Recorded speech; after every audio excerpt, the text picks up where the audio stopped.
Good morning, guys. Just want to do a little review of some goodies that I found over the weekend. Went to Walla Walla to watch my granddaughter's last soccer game, and we went secondhand store shopping while we were there because, it's a different store than what I go to. I found these wonderful old goodies. Now, I'm a little perturbed that they put the price tags in places that can't be removed. The covers, not so much, but on these newspapers and the magazine, I can't remove the price tag without tearing the paper, and it really kind of irritates me, but that's neither here nor there. So I picked up this book, Little Men by Louisa May Alcott, for $2, as you can see here. This is a 1955. But look at this yummy aging and golden deliciousness. It's got these really cool images in them, like hand-drawn images. Hand-drawn. Anyway, illustrations, which are going to be really cool to have for certain journals, specific journals. I found this one. It's called The Harvester by Gene Stratton Porter. Again, it's falling apart, but it's neat to be able to pull this part back and look at the bookbinding techniques back in the day. This is copyright 1919. I know, and some people cringe at the fact that the realization that I'm going to be tearing this book apart and using these pages for other things because, it's over 100 years old. But that's what we do in the junk journaling world. So for you book people, I'm sorry. But I love this, which is interesting because I just realized this. When I looked this book up, it said the copyright was 1919, but this says Harold E. Baird, December 25th, 1916. So I'm going to have to do a little bit more research. It once belonged in a library, so that's pretty cool because there's the library pocket and the checkout card in here, which I'll try to figure out how to get off without destroying it. Oh, never mind. I don't have to figure it out. The glue's pretty much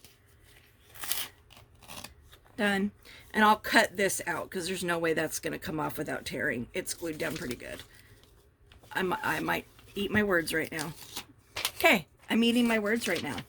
So these two are going to go together, and eventually they'll go into a journal all by themselves. I'm going to keep this out so I can put it over in my ephemera box. Now, a little smarter in how they put the price tag on this one. They just put it on a book page, on an edge. And surprisingly enough, it actually came off. I'm a little shocked by that. Apparently, the Harvester holds a whole lot of surprises for me. This magazine is from 1936.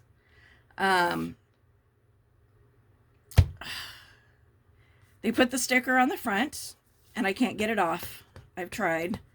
The sticker just keeps tearing, so unfortunately I won't be able to use this image unless I use just, the top half of her. Because, again, I can't get that sticker off. Front and back, it's got some water damage, but again, in the junk journaling world, that's not that big of a deal. We don't really care about that because we want it to look old and weathered. I'm going to have to be a little picky when I'm going through this magazine and using stuff from it because, again, it's, I was 2 years off. It's 1934. I thought it was 36. Because some of the articles that are in this actually do reflect the thoughts of the day. For example, this article right here. Shall we breed or sterilize defectives? And yes, it is an article exactly what y'all are thinking. It is. So obviously I will not be using that article in anything. But when you flip through the book, I mean, look at these beautiful images. The texting. I mean, otherwise, I mean, it's just a deliciously vintage book. I will probably fussy cut this image here. I'm doing a memorial journal for my nephew, who him and his wife just lost their baby February 10th. She was due March 3rd. So just a couple weeks shy of delivery. So obviously there's some devastation going on with them and with the family. So making a memorial journal, but my nephew is a big Fisher person, and his son would have been no different. So the fact that there's that fishing image, I will definitely take that out and incorporate that into his journal. Now, I don't know how much these are going to fit in because they are very large, and I can only get my camera up into the air so high. In fact, I kind of have it rigged because the armature, my phone is too heavy for it, so it tends to like drop my phone. So I actually have it rigged so that it doesn't fall on me. But I can't get it any higher, unfortunately. And yeah, and it's zoomed out as far as it'll go. This newspaper, oddly enough, is not as old as it would appear. It's very, very weathered. You know, lots of tears. It's very yellow. But it's actually from October 9th of 1970. So it's only a year older than I am. So I guess it counts. I guess we both count as vintage. But it's kind of cool. Again, it's got some sports images. It's got information about fishing, which again will be incorporated. But it's got these beautiful images in it. It's got old time advertisements. But what I thought was really cool about this too is there's this whole section down here.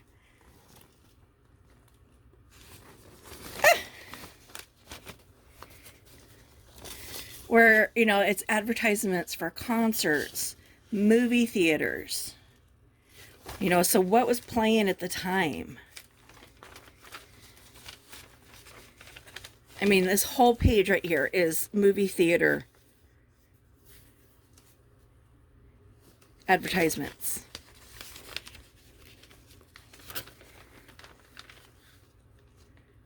Again, movie theater stuff. So those are going to be really cool to use. It's going to be hard because if I copy them and put them into a digital format, I don't have to worry about picking and choosing which side I'm going to use. But I only have an inkjet printer, so printing out stuff sometimes doesn't work in my favor. Look at this gorgeous image of James Dean.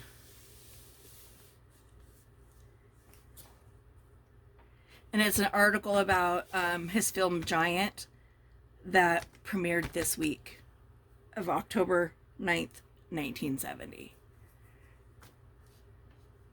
But yeah, neat little find.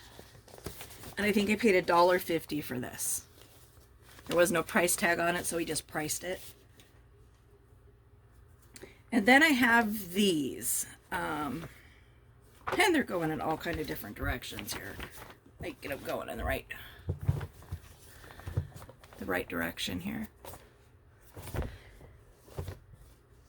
They are huge. I don't know if they're even fitting on camera at the moment. But they are from different, this one's actually the oldest one. Seeing that I put them in reverse order. So 1918, 1919, 1920, and 1933. They're fairly thick. Each one of them is probably an eighth of an inch maybe. But again, you can see where they stuck the price tag right on the front where I can't get it off without ruining the paper, which sucks, because that means, you know, I have to, if I'm going to cut these two out, I have to shorten this one by the advertisement altogether. You know, this one's not too bad, but these are all about music. So there's information about music shows, teaching curriculums, stories and articles about music and different artists. There's sheet music, which if you've watched any of my videos, you know how much I love sheet music. But you know, beauties in the music of the American Indian.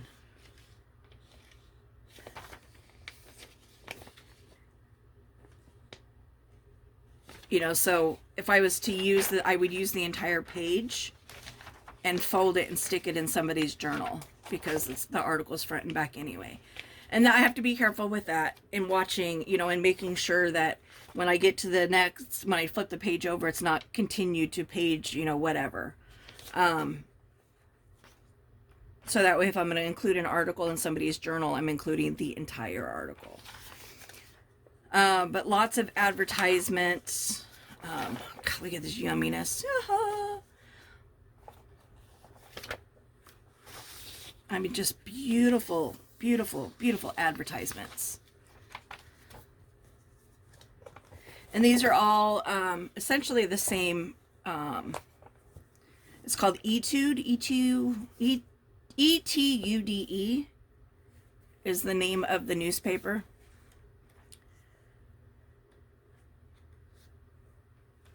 Just funny because they classify this as a newspaper. Because I'm like, yeah, if they saw today's newspapers, they would, like, you know, yeah. Stradivarius violins.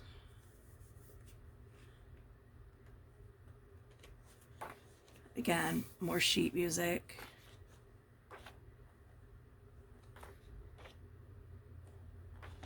Teachers Round Table. What a gorgeous, gorgeous image.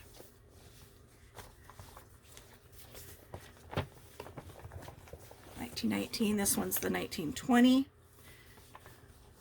Buyer to obtain the best and most used for piano, voice, violin, and organ. So again, a lot of the same, you know, not the same articles, but same content. Various articles, sheet music, advertisements, so on and so forth. And then the 1933. Format has changed a little bit between 1920 and 1930, which, you know, if you look at any documents, even in recent history, over the course of a decade, of course formats are going to change. So I do find it interesting that the 1933 version is almost more weathered.